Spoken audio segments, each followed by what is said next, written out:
Bismillah ar-Rahman ar-Rahim. In the name of God, the Beneficent and Merciful. My name is Ali Malekian. I'm Managing Director of Sharif Policy Research Institute. We are glad to host Mustafa Prize related events. We are basically hosting Dr. Abdullah Awad, who is Director of Institute for Critical Thought at Harvard University. As far as I know, he teaches sociology and has a critical perspective on social sciences. We are very glad to host him, and we are going to have a very insightful and informative discussion about progressive policies in Islamic world. Very welcome, Abdullah, to Sharif University. We are very glad to have you. Floor is yours. Please start your speech, and then we will continue with Q&A and discussion. Inshallah. Thank you so much. Thank you to everybody for doing their part in organizing this event. It's my honor and privilege to be here with you today. I'll share a few slides and a brief lecture, and then hopefully we'll have an open conversation here in the studio. The name of the lecture today is Progressive Policies in the Islamic World. And what I'll be doing is trying to think about the ways in which policy, which is often seen as the domain of politics, the domain of international relations, the domain, in a word, of realpolitik, where there's not much room for the reflectiveness and thoughtfulness and criticality of academia to take place. So how is it that we can think of policy in a slightly different register? How can policy take into account not only the immediacy of decision-making on the part of governments, but also think about history, to think about literature, to think about the interpretive social sciences, so that the policies we implement aren't only responding to the immediate crisis at hand, but also trying to respond to the longue durée, to the ways in which certain crises may not be apparent in the moment, but not understanding them and not understanding their relationship to history might have dire consequences in the future. So part of this talk will be about thinking in policy terms, but beyond the immediacy of political crises. Another part of it will be thinking about the ways in which the resources for policy don't necessarily have to be the fact and evidence-based programmatic forms that government and think tanks are often dependent on. I want to suggest that in addition to those incredibly important fact and evidence-based forms of policy research, we can also think about policy through the social sciences. So what I'll do is I'll offer a few theoretical and general remarks about this possibility before delving into the specific example of how the institute I work at deals with policy specifically focusing on refugees and migrants. And I think this is an area where we can have a lot of really fruitful comparative conversations between the Levant, so Jordan, Syria, Lebanon, and Palestine on the one hand, and Iran on the other hand. All right, so the first slide is a photograph of a refugee community in the Middle East. And I want to use this photo to start untangling first some of the issues that we deal with today at a global level. So this is emphatically the case in the Middle East, but it's also the case in Iran and in many parts of the world. After World War II, global demographics were reconfigured based on newly drawn national borders, based on changing demographics, based on the threat of persecution, of violence, of rising ethno-nationalism, and so on and so forth. Now, this history is familiar to all of you, but what has also taken place in relationship to the refugee and migrant crises is a very particular way of dealing with these crises. And what I want to locate is the situatedness of that response. In brief, what happened after World War II, and especially in my focus, I'll be talking about the Palestinian refugees, is the creation of international humanitarian agencies which are tasked with making sense of dealing with, clothing, healing, and feeding millions of newly created people. And that led to the invention of new terms, the invention of new practices within the humanitarian arena, within the international arena, that were funded by coalitions of international organizations as well as coalitions of Western countries. So you have the establishment of UN agencies, including UNRWA and UNHCR, to make sense of the Palestinian refugees, but also refugees at large. You have the Declaration of Human Rights, and you have a variety of different tasks and task forces that we have now normalized as the proper approach to refugee crises. Now, what I want to suggest at first is that this response, while well-intentioned, often comes at the expense of dealing with these questions in their own local terms. What happened after World War II is the creation of agencies that reproduce and globalize a specific Western conception of identity and of material care. So more often the case than not, these agencies were interested in the material needs of refugees as opposed to their political rights of return, as opposed to their political rights for sovereignty, as opposed to their transcendental relationship to identity, which cannot necessarily be explained within the UN statutes.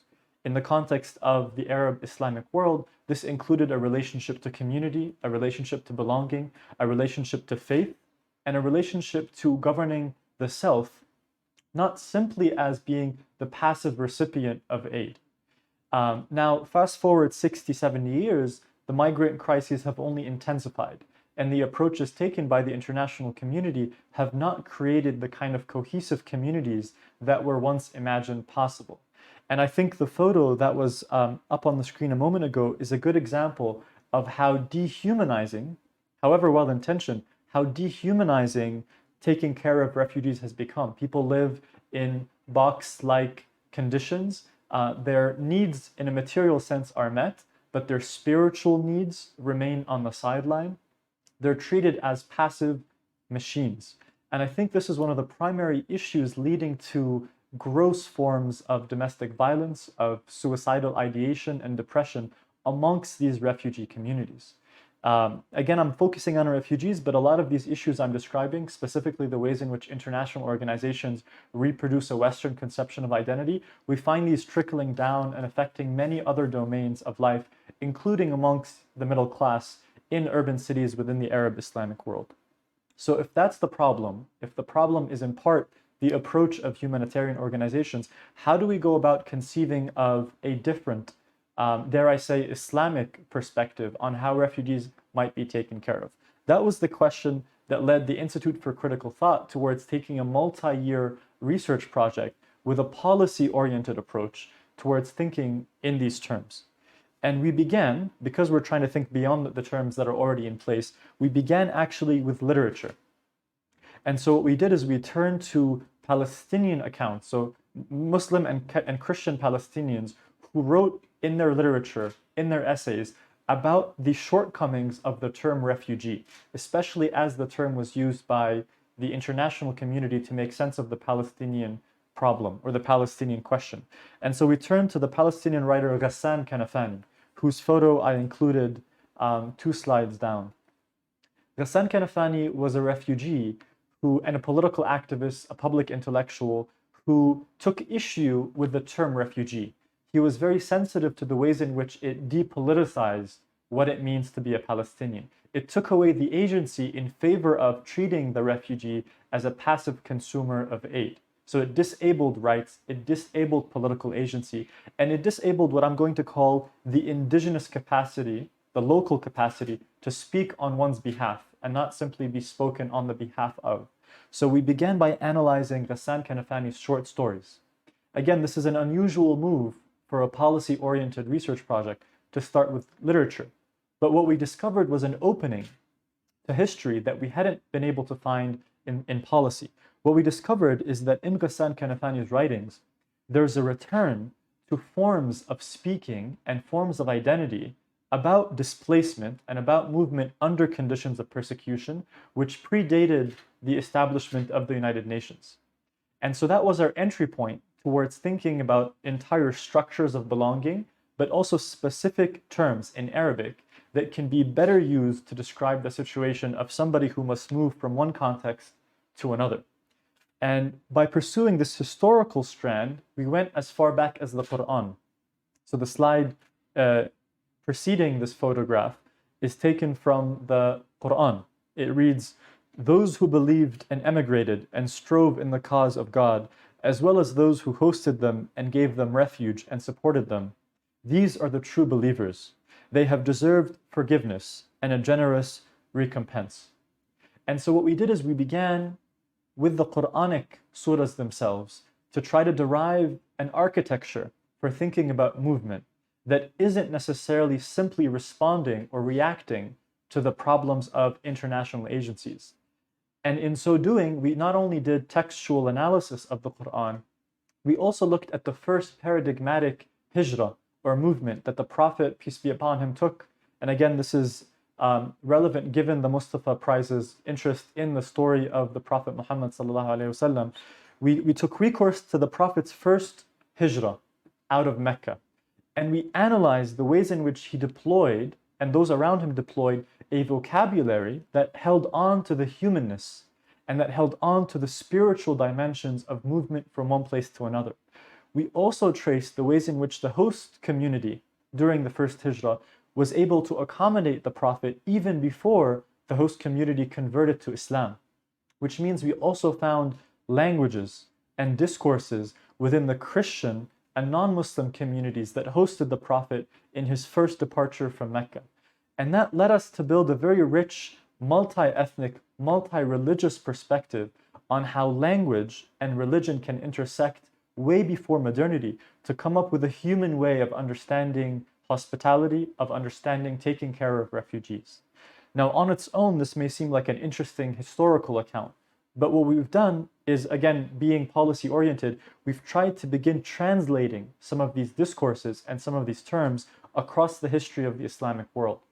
So each chapter of the project takes one period of Islamic history and tries to see how those initial terms and structures of hospitality were being transformed, were being amended to fit their particular context. And what we discovered, indeed, is that in World War I and World War II, because of the rise of Western conceptions and Western hegemonies of language and discourse and international organizations, those indigenous Islamic terms, with their structure being Arabic, all disappeared, and new modern terms took their place. So in order to better understand this shift, after we went through the historical account, we did fieldwork. We interviewed refugees, and we tried to gauge their own sense. To what extent does the term refugee fit them intuitively? And to what extent do the alternative terms, which we discovered in the pre-modern era, to what extent are they much more intuitive, much more organic, much more natural to them, even if they're not always using them in their daily life because they are being called refugees by the humanitarian organizations organizing their camps. So some of those terms we discovered are al-musta'min, al-muhajir, al-dakhil. And these terms each have their own rich etymology, etymology being the logic or study of the root structure of each word. And so part of our research then became etymological. It took seriously the ways in which the Arabic language respects and evolves based off of its root structure, something you find also in the cousins of the Arabic language, including Farisi. All of which is to say, in this journey, we went through literature, history, ethnography, and etymology to try to develop a policy brief which is based on, rather than reacting to, the incredibly rich history of being Islamic in this region. And now we're in the process of translating this policy document into multiple languages so that it may reach humanitarian organizations and governments.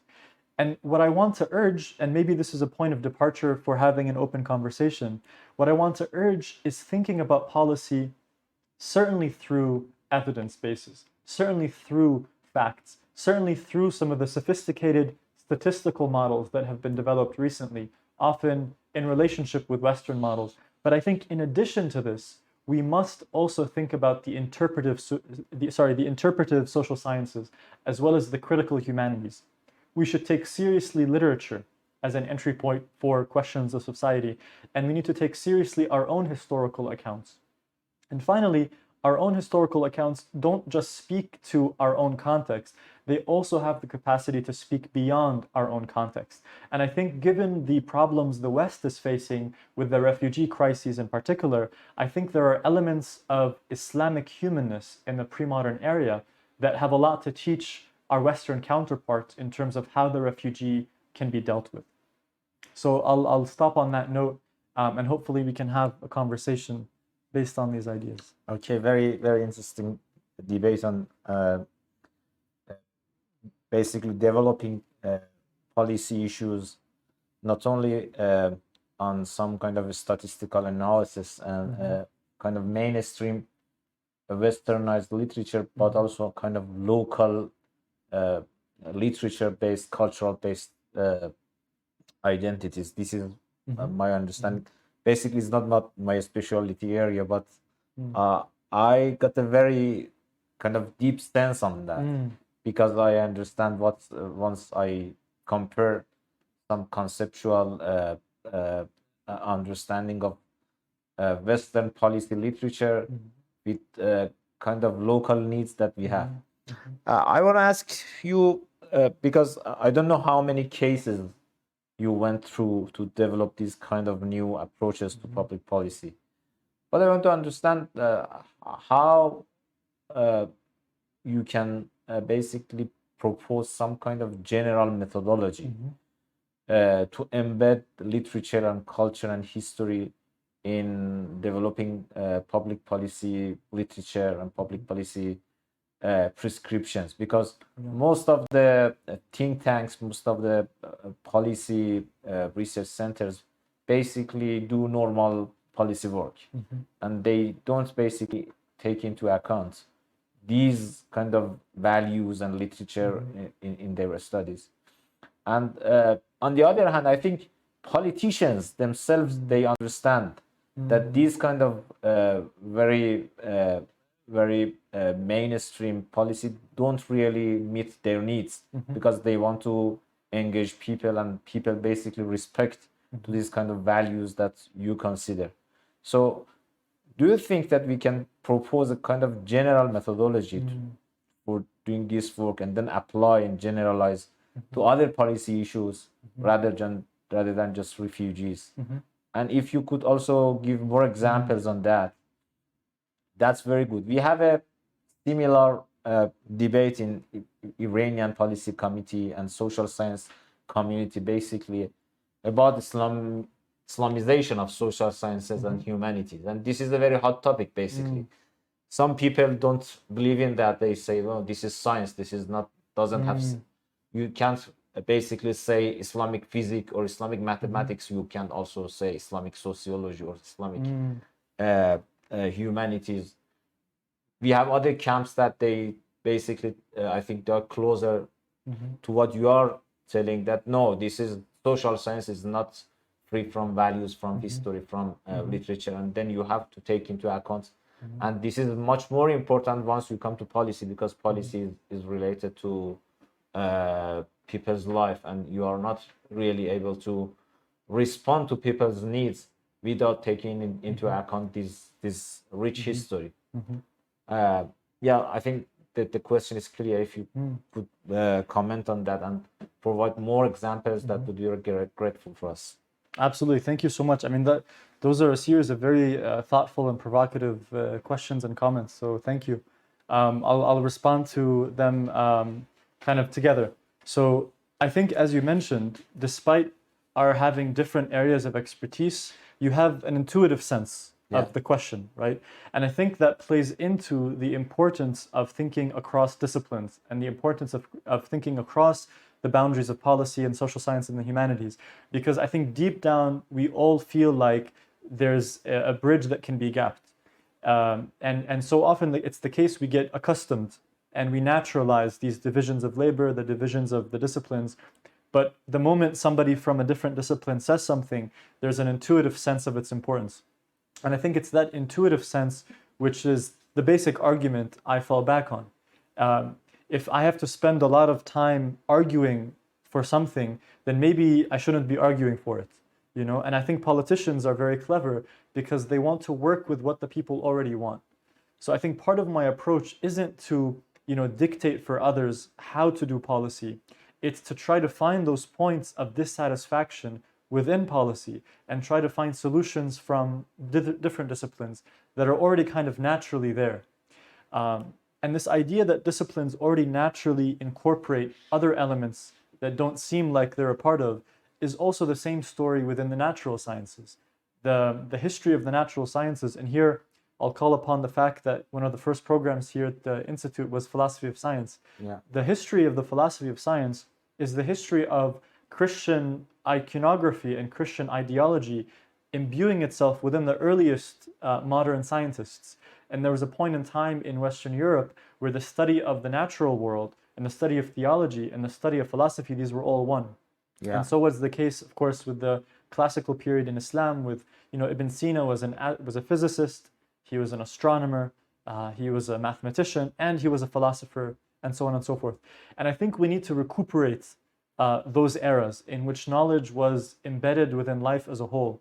And so even physics, even chemistry, in all of its contemporary sophistication and specialization can still be interpreted and even changed if we take seriously certain Islamic principles that relate to the value of the human being, rather than thinking about ourselves as simply material objects or as cause and effect machines. So I think for each discipline, there needs to be a reckoning. There needs to be a very difficult conversation. And as you said, it's happening and it's very controversial. But I think that kind of controversial debates are very helpful. I think they open up new pathways, even if nobody agrees from the beginning. And that takes me to the direct question about, to what extent we can generalize these methodologies. Here, I'm a little bit careful because I think there's a danger in generalizing given the interest of this approach to local context.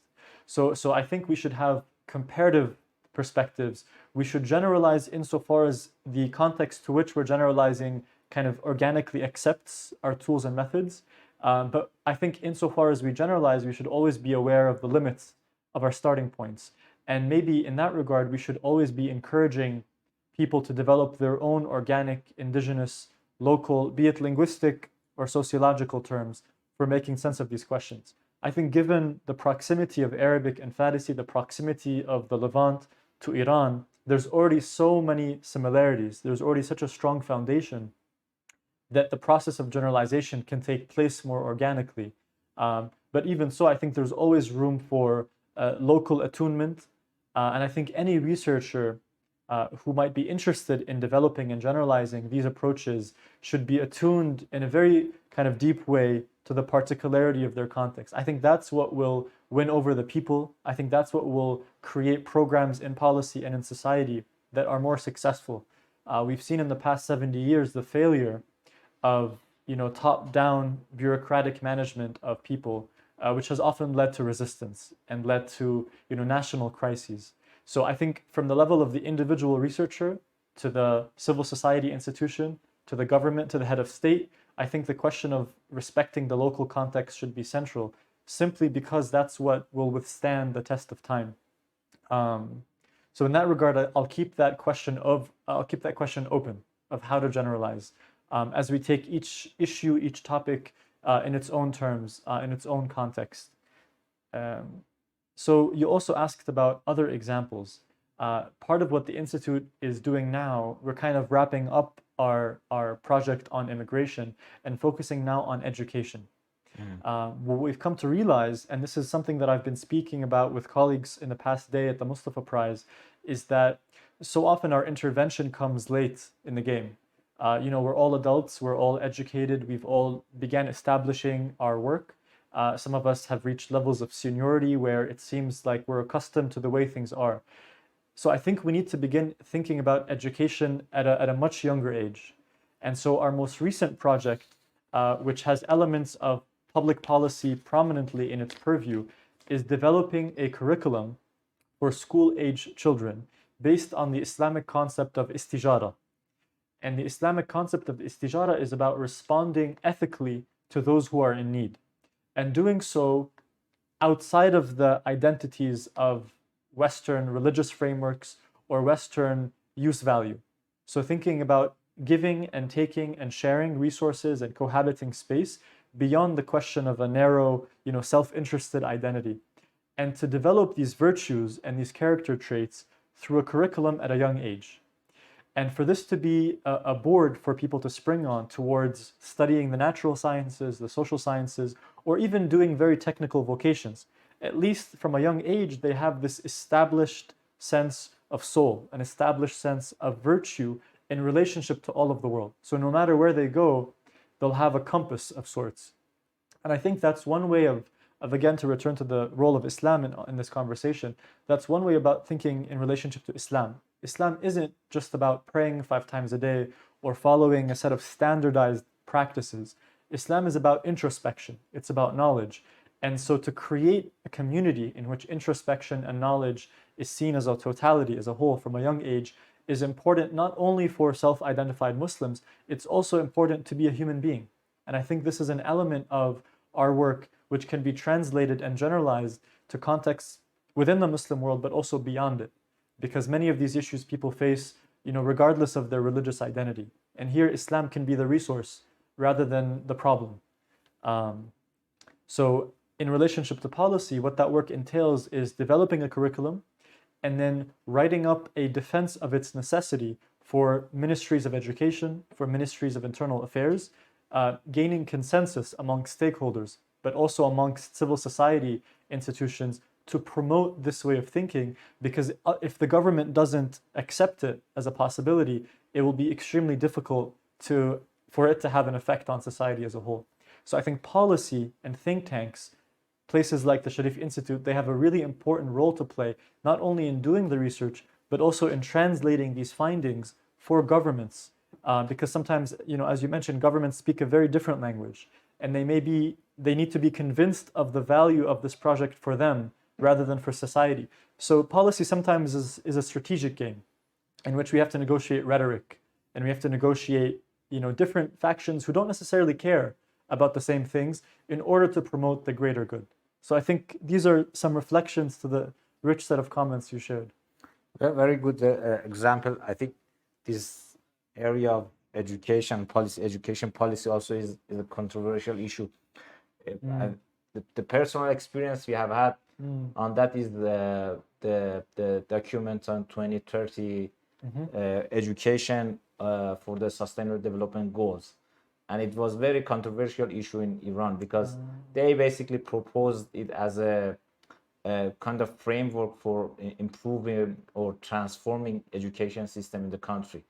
And then Ministry of Education basically began to plan and implement that in some pilot schools. But the supreme leaders and other religious people really kind of put very strong words against that, arguing that this is not basically based on Islamic values, and this is kind of Western imposed education system on Iranian culture. And still we have some kind of controversial issues. It was so strong that all other sustainable development goals, including energy and poverty and other issues, basically they also was not regarded as as a kind of target. So basically the whole discourse on education and sustainable development goals transformed the view that people have on documents. My understanding is that language is very critical. As you mentioned, you basically begin from language and the local terms that people understand and can make sense of that. Can you propose that as at least as one of kind of general principles in developing such kind of policy issues? I mean, Estijara, for example, some very important words are not really we are not able to translate it very simply to other languages because based on local understanding. Related to the example you mentioned, the supreme leader in Iran proposed Roshd, a Pishraft, the term Pishraft, which means growth, which means growth rather than development. Interesting. As a kind of a guiding principle for development plans. So, and the argument was that the concept development itself have some kind of values, Western values within that. So they don't respect the, for example, spiritual needs, as you mentioned. So we need some kind of alternative languages, even for development plans. And for that, he proposed Pishraf, which means growth. And in Arabic, I could say that it is very close to Roshd. Yes. And the Roshd, basically, you have, for example, Irshad and Roshd in Islamic languages. It have some relationships with personal development rather than just material development. Yes. So I want to use this example to find out that do you really propose that people who want to have such kind of approaches should at least in some point begin with language, local languages and local understandings of these kind of values and terms, and then try to translate those kind of terminologies to policy conceptions? Absolutely. Again, extremely rich set of comments. I'll begin by talking about language and then maybe offer some thoughts on the Supreme Leader's relationship to the concept of development. I think you're absolutely right. I think language is the generalizable principle, because any analysis of language necessarily must also be an analysis of history and an analysis of society and an analysis of theology. You can't have a word in a vacuum. As soon as you ask a question about its meaning, you must go to sources, and those sources will take you down the paths of history, of literature, of theology as well. So I think that's absolutely the case, that language is a governing principle, and by turning to language as the source, I think that empowers us to be translating something real, rather than doing the opposite, which is simply translating into our languages the language of the West. And there's no shortage of examples in which we try to simply translate Western concepts like development into our context. And in doing so, we lose sight of our language and all of its attendant historical, theological, and literary significance. And that's why so many, again, as I was mentioning, so many efforts fail in the Arab and Islamic world, because they're missing that crucial starting point of language. So I think, I think that's a whole conversation we can have about how to generalize this interest in language, what methods are unique to linguistic analysis, which open up doors rather than close doors when it comes to a comparative perspective as well. So related to this principle of language is the idea of how in Iran and how in many other parts of the world there's a rejection of Western liberal lexicons like development, like aid, and so on and so forth. And I think that's a fair rejection. However, it's only a fair rejection if there's a concerted effort towards building our own terminologies. So what we don't want is to reject, Western liberal concepts of progress, but then remain stagnant due to other Western imports we've taken. I think we need to challenge both the Western conception, to challenge the stagnant default modes of governing that we're accustomed to in modernity, as we pursue our own linguistics. So it can't be a rejection without the building up. And I think that's what true critique is. True critique isn't simply a negative statement. It's not to simply say, this is wrong. It's to say, this is wrong because of these reasons, and here are some other reasons that will help me build an alternative. So that's the kind of critique that I try to build. It's critique that is that births new things, rather than simply passively or conservatively saying no. So I think the fact that the Supreme Leader rejected this idea of development, I think, is a testament to a critical rejection, because along with it came this alternative. And I think our role as researchers is to take seriously what this alternative can mean. And again, I think this takes place regardless of the degree to which we identify with any particular nationalism or any particular agenda.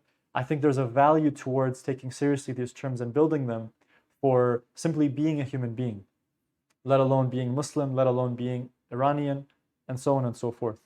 And I think the concept of rushd is a very powerful concept.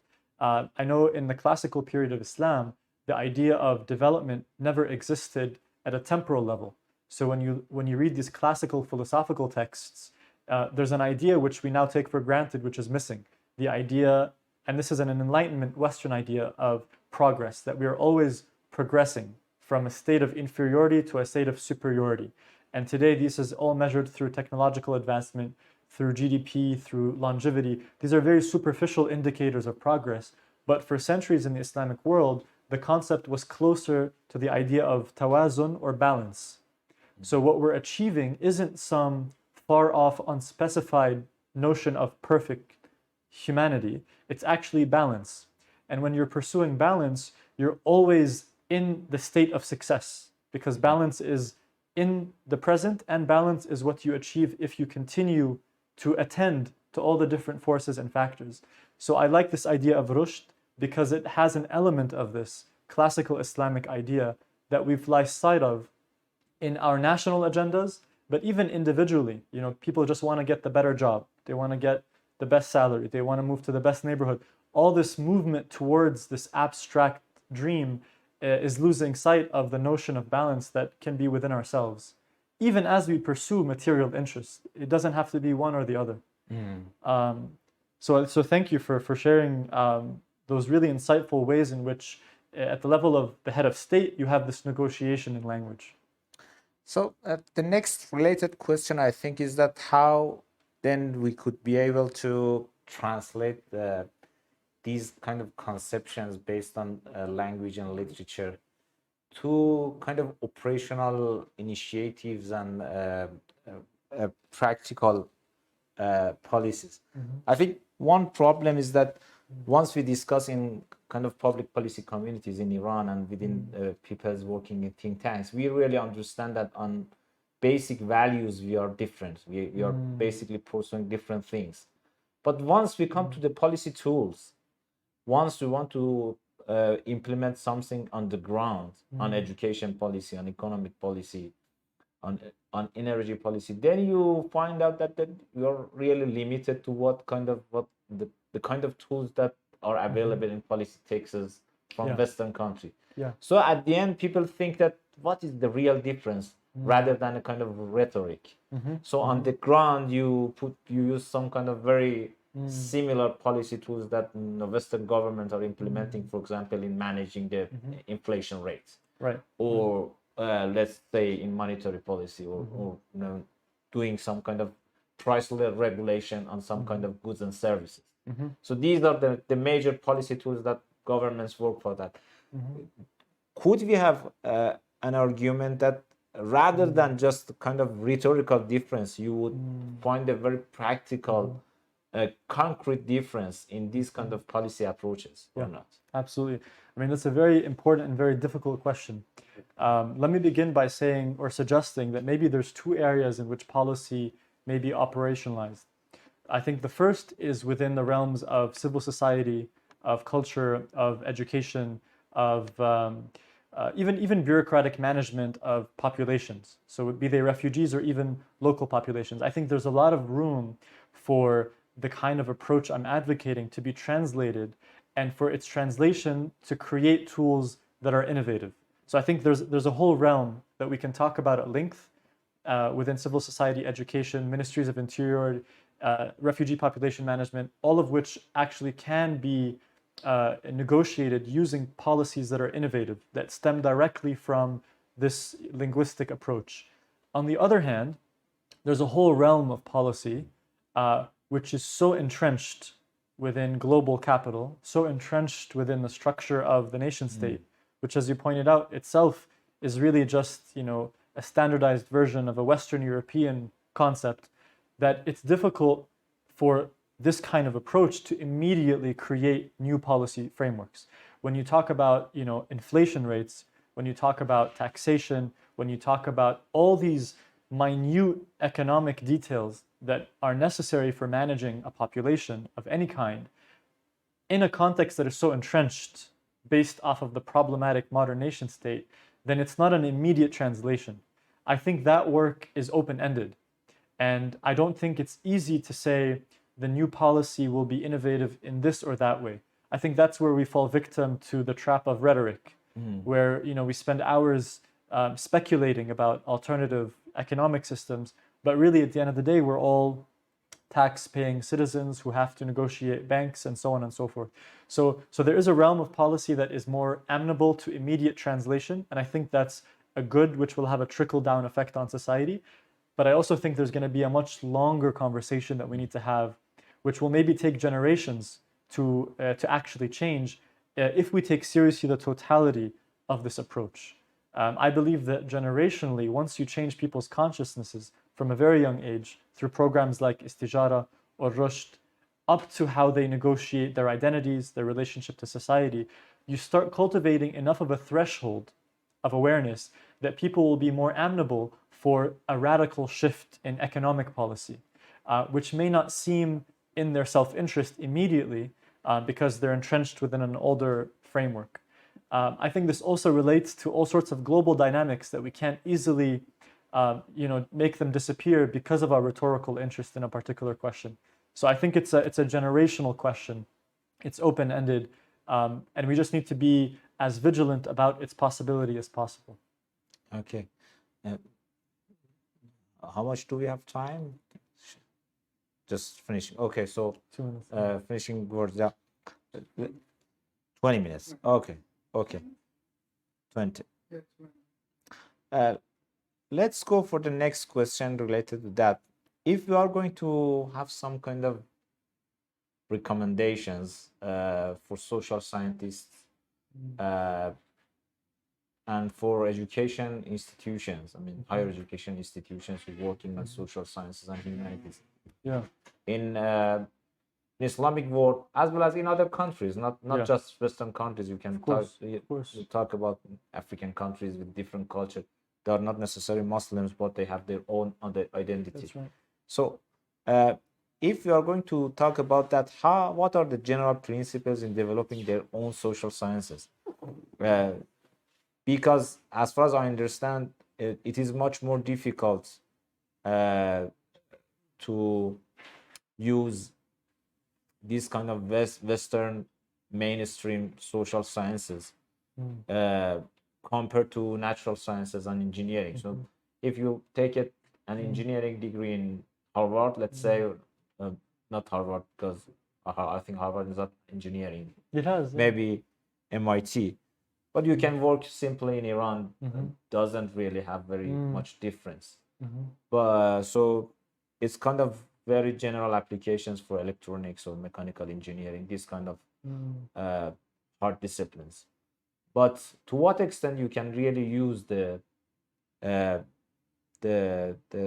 social sciences in global terms in other countries? To what extent you need to develop your own social sciences, your own theories, your own languages in order to reflect your own problems and also help people making sense of their own society and also developing their own society. I think my understanding from your words is that you have to have a different education policy compared with engineering and natural sciences in social sciences and humanities. If you want to have some kind of policy recommendations in that area, what would be your suggestion? Yes, absolutely. Let me begin by just saying that it's absolutely the case that part of this work involves building relationships both within and beyond the Islamic world. So thinking about relationships of South-South partnerships.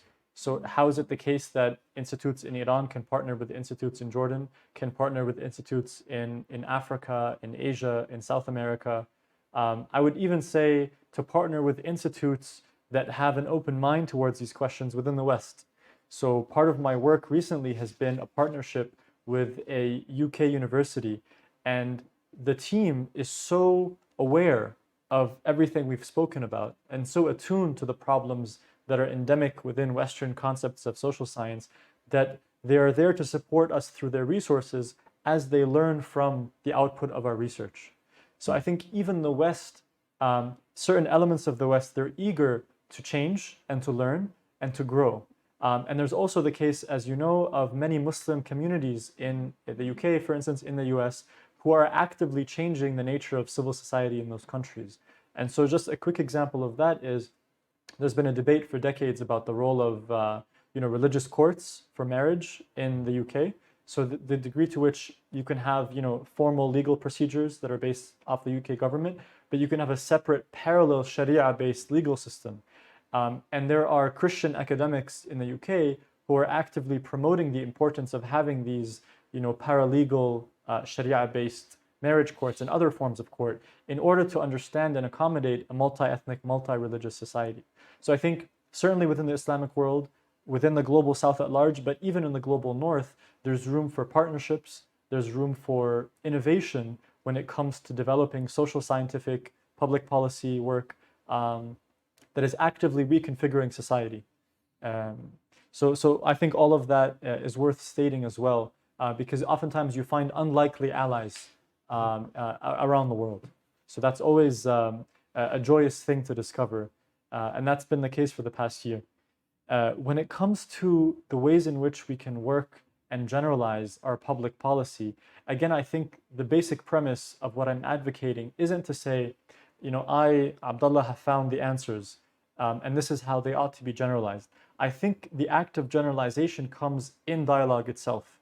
So I think the more dialogue we create, the more we're able to have a foundation that allows the development of these policies to be organic. Okay. I think one of the pitfalls that we fall into is, we think within our own national borders, and it becomes more difficult then to translate after we've established what we think is right.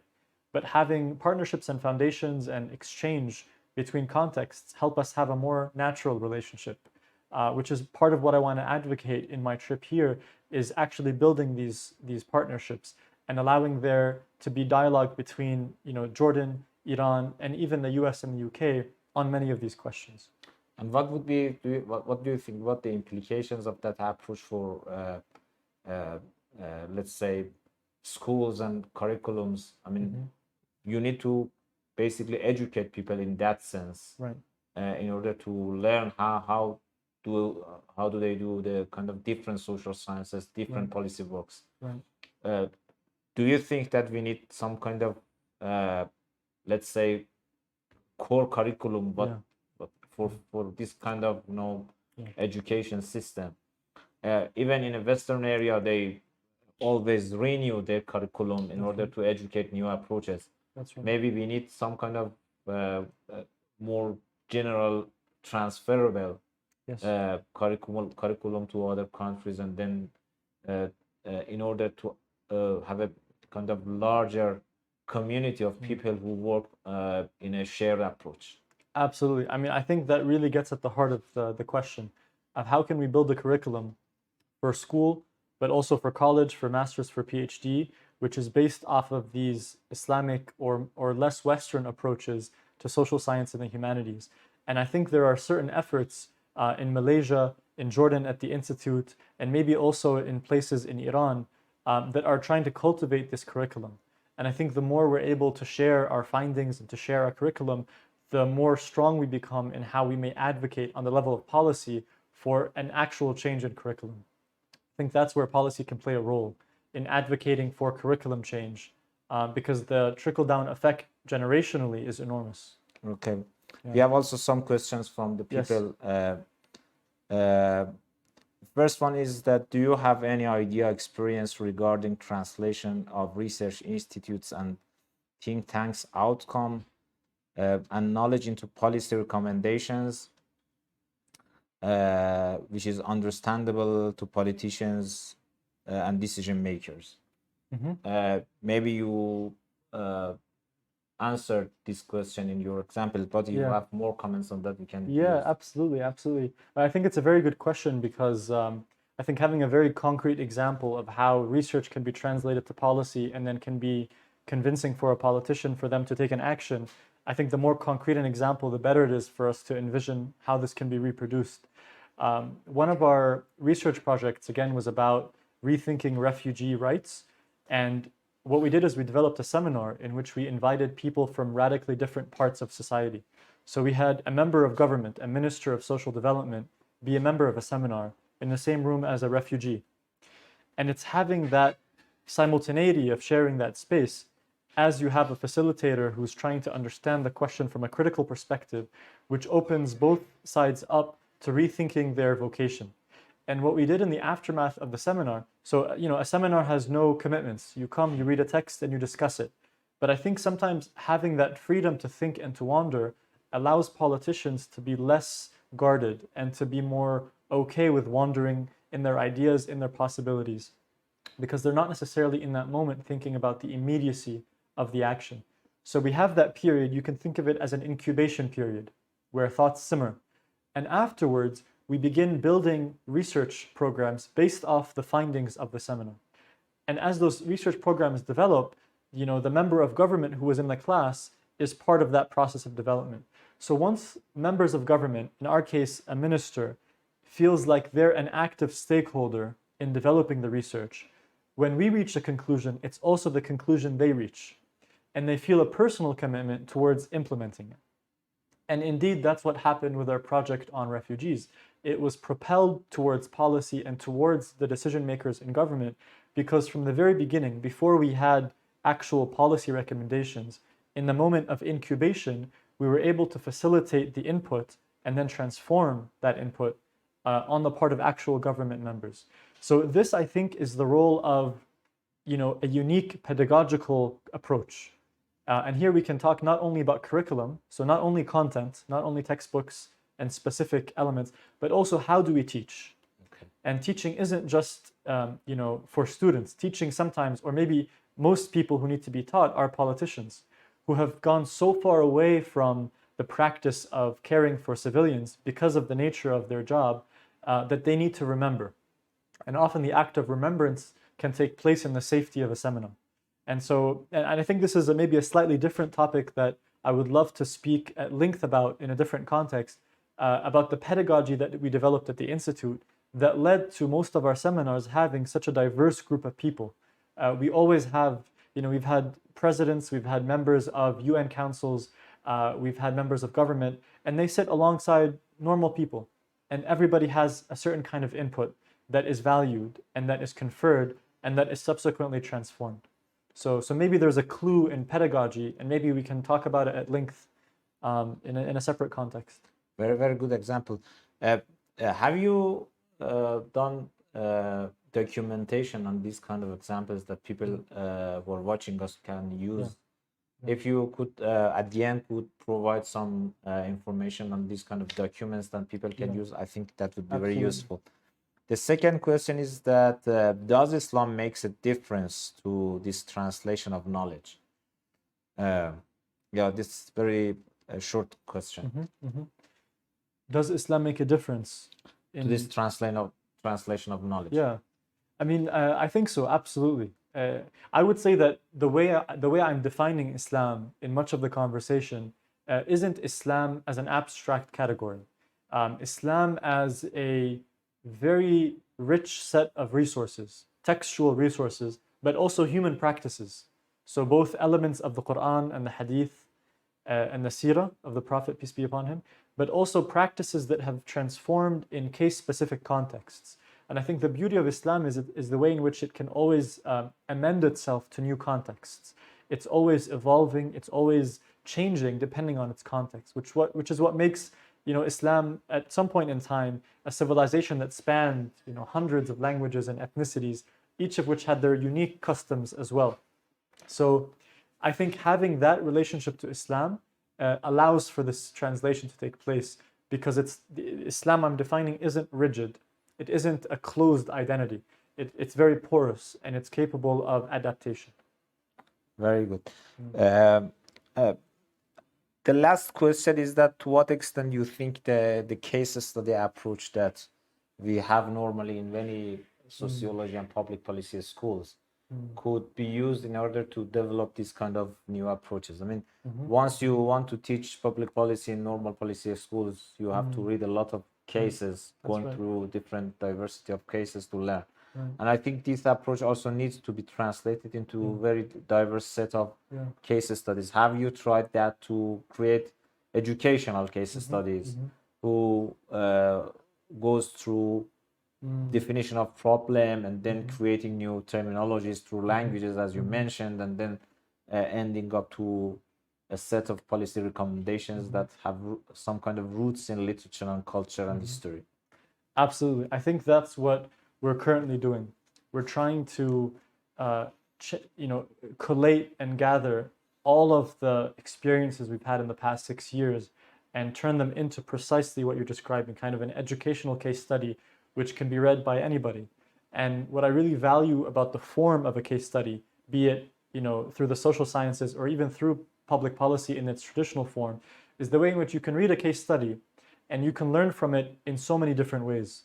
A case study doesn't demand its own generalizability. It gives you it gives you a perspective, it gives you an experiment. There's things that work, there's things that don't work. There's things that the researcher may not have anticipated that you as the reader can then extract and reproduce on your own. So I think the form of a case study is the perfect form for sharing experiences without making that, that concept of sharing to be too rigid. It's expansive. And I think that also relates to the pedagogical approach I was describing, which leaves room for the reader to breathe and then take as they can what they find within those case studies. So inshallah, as soon as we're thinking of publishing a book that includes in each chapter a case study. And as soon as that book reaches press, we'll share it with the Institute, and hopefully those interested can receive a copy as well. But that's exactly what we're aiming for. Very good, very good.